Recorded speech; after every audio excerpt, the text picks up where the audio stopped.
Speech को लेकर मुख्यमंत्री देवेंद्र फडणवीस ने कहा कि अभिव्यक्ति की कोई मर्यादा है।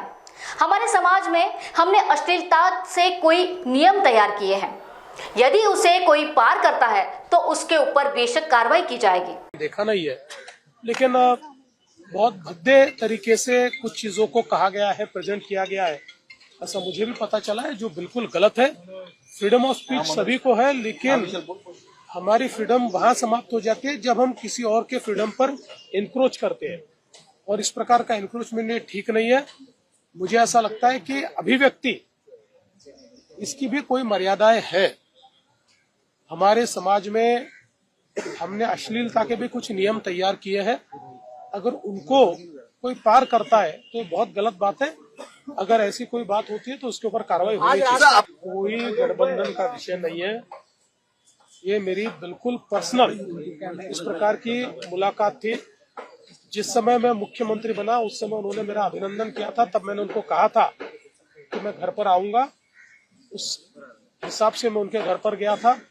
एक प्रकार से ये दोस्ती की मुलाकात थी, और उनके घर मैंने ब्रेकफास्ट भी किया, और उसके बाद मैं यहाँ आया हूँ। कोई भी पॉलिटिकल चर्चा इस मुलाकात में नहीं हुई। तो वही वडेट्टीवार का कहना है कि ऐसे बोल आने वाले पीढ़ी को गलत दिशा की ओर लेके जाएंगे। नहीं, ये फ्रीडम ऑफ स्पीच के नाम पर ये जो पीढ़ी या नया जनरेशन जो जिस तरह से सरकार के मैं आशीर्वादी कहूंगा, जिसको बड़ा पुरस्कार दिया जाता है ऐसे विचारों को, ऐसे लोगों को, कि जो समाज में सुनने के लिए भी नहीं लायक है, ना वो सुन सकते हैं।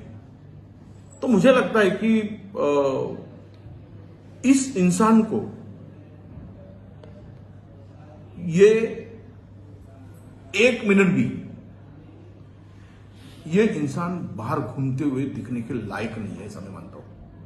जिस तरह का भाषा का प्रयोग किया गया है, जिस तरह से इसने जो लैंग्वेजेस में पूरे पेरेंट्स का, माँ बाप का, जिस शब्दों का प्रयोग करके उसने अवमानित किया है, क्या मुख्यमंत्री जी से हमारी अपील है, कितने देर में कार्रवाई करेंगे ऐसे इंसान पर? कब कार्रवाई होगी?